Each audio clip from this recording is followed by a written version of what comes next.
Ang tunay na kwento natin ngayon ay tungkol sa isang babae na kinayang mabuhay ng mahabang panahon sa loob ng kuweba. Hello mga ka-estudyante! Welcome muli sa aking munting channel. Kung bago ka lang dito, huwag mo naman kalimutan mag-subscribe at i-hit ang bell icon para naman updated ka sa lahat ng videos natin. Isa na namang kwentong kapupulutan nyo ng aral at inspirasyon ang ibabahagi ko sa inyo. Kaya naman, tara, samahan nyo ko hanggang sa huli ng videos natin.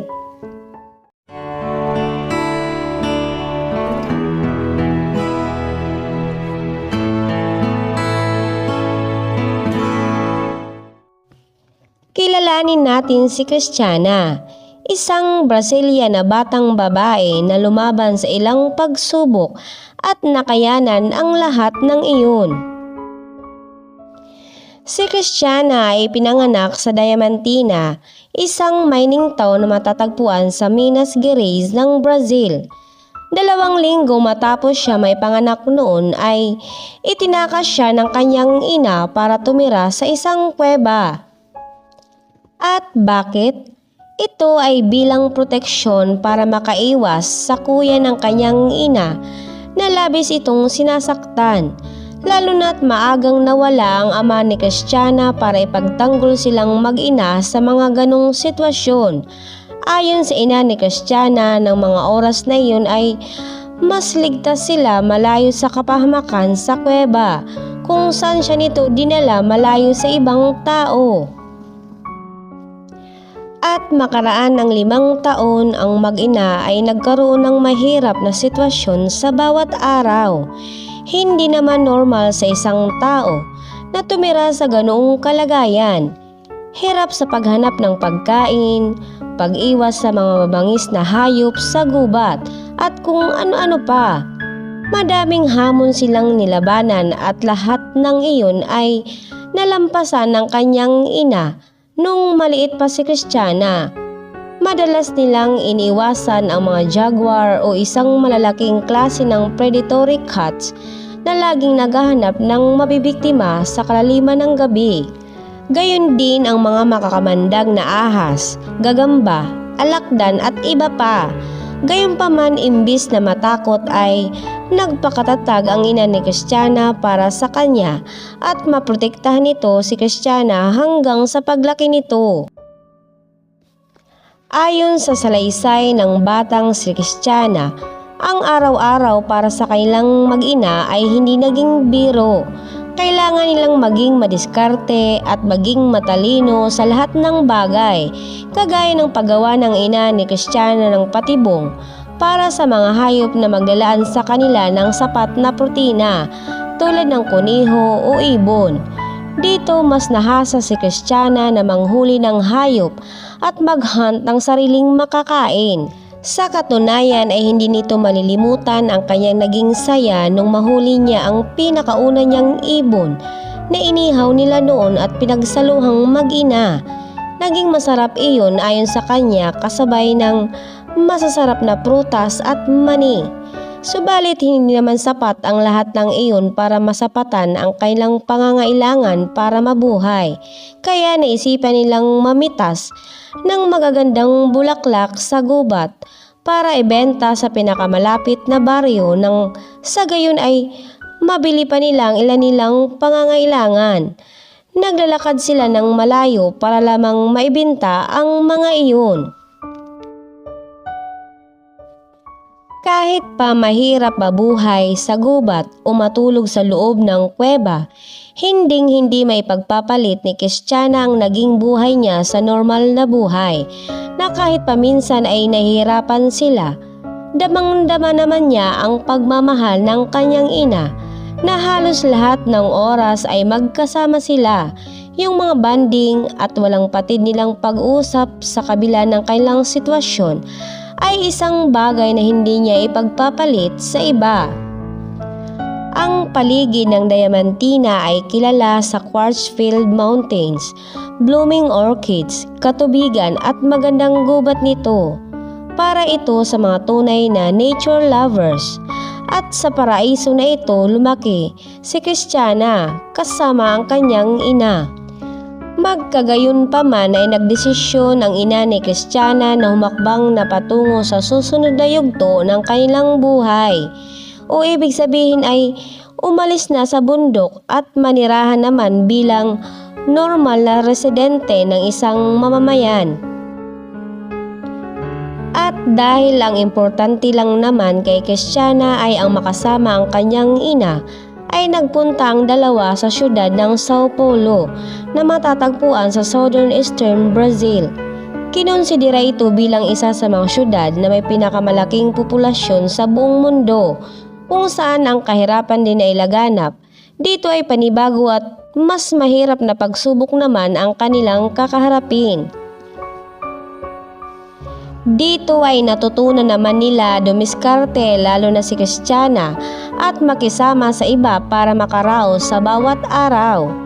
Na dumating pa sa pagkakataong nagkaroon ito ng matalik na kaibigan na nagngangalang Camille. Ito ay bata ding kagaya niya. Sila ay naging mag-best friends at palagi nang magkasama. Sabay silang kumakain at masaya sila kasama ang bawat isa, lalo na nung ilang araw nang nawawala ang ina ni Kristiyana para maghanap ng ilang nilang pangangailangan. Dahil kay Camille ay nakakalimutan ni Kristiyana ang hirap ng kanilang sitwasyon. Sa halip ay hindi niya maiwasan ngumiti kapag kasama niya ito. Pero isang gabi bago ang pampitong kaarawan ni Kristiyana ay dinakip sila ng mga militar habang kasama niya si Camille na nadakip din. Pero nakatakas si Kristiyana at gumawa agad ito ng paraan para mailigtas din ang kanyang kaibigan na si Camille. Pero nakakalungkot na sa kanyang pagtakas ay binaril ng militar ang kanyang kaibigan sa ulo. Isang bagay na hindi niya matanggap at hindi niya inakala na mangyayari. Bakit nga ba nangyayari yun? Ano ang dahilan nito? Para sa kaalaman ng iba, ang pagpatay at pagdukot sa mga bata ay laganap sa Brazil noong taong 2015, kung saan idinidiin ng United Nations ang Brazil dahilan sa kanilang mga masasamang gawain at bakit ito hinahayaan. Ayon sa United Nations, ginagawa lamang nila ito para pauntiin ang mga tao sa syudad na iyon bago dumating ang 2016 Olympics noon, which is hindi na makatwiran, ay hindi pa tama. Matapos ang pagkamatay ni Camille, alam ni Kristiyana na kagaya dati ay kailangan niyang maging matapang at maging matatag, kaya hinamon niya ang isang batang lalaki para lamang sa isang tinapay. Nagugutom na siya pero handang lumaban at walang takot na hinamon nito ang isang lalaki na kasing edad niya. Dito, nagpalitan sila ng mga suntok sa isa't isa at ang lalaki ay nakagawa naman ng paraan para makatakas kay Kristiyana hanggang sa makakuha siya ng isang bote na binasag niya at isinaksak ito sa tiyan ng lalaking iyon matapos niya itong habulin. Noong una ay walang naramdaman si Kristiyana hanggang sa naramdaman niya ang init sa kanyang mga kamay. Kinuha niya ang tinapay sa lalaki at hinayaan na lamang ito duguan sa kalsada. Dito ay nagsimula na siyang kumain hanggang sa masuka siya at naisip ang mga nangyari. Ilang araw ang lumipas ay binalikan na si Kristiyana ng kanyang ina habang natutulog ito sa hagdan ng isang ginagawang building. Dito ay inamin niya sa kanyang ina ang kanyang ginawa pero hindi naman ito nagalit sa kanya at pinagsabihan na lamang siya.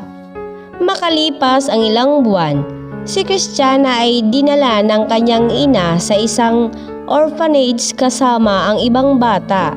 Siya ay dinadalaw ng kanyang ina isang beses kada linggo at makalipas ang isang taon, si Kristiyana ay inampo ng isang pamilya mula sa Sweden Ang kanyang apelyido simula noon ay napalitan na bilang Christiana Ricardson.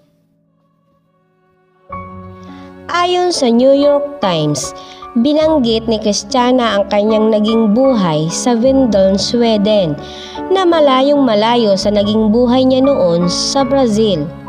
Malinis, maliwalas at hindi nababalot ng kahirapan ang paligid.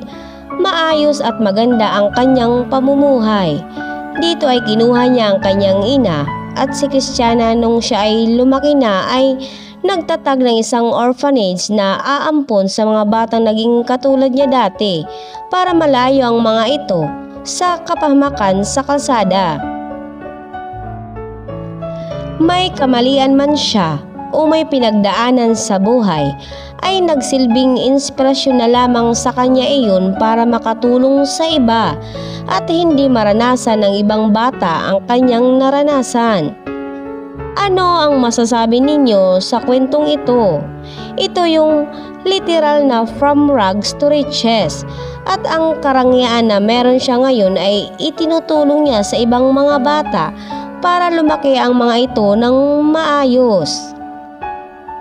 At dito na po nagtatapos ang ating kwento. Muli, ito ang inyong Teacher Josie's Story. Maraming salamat po.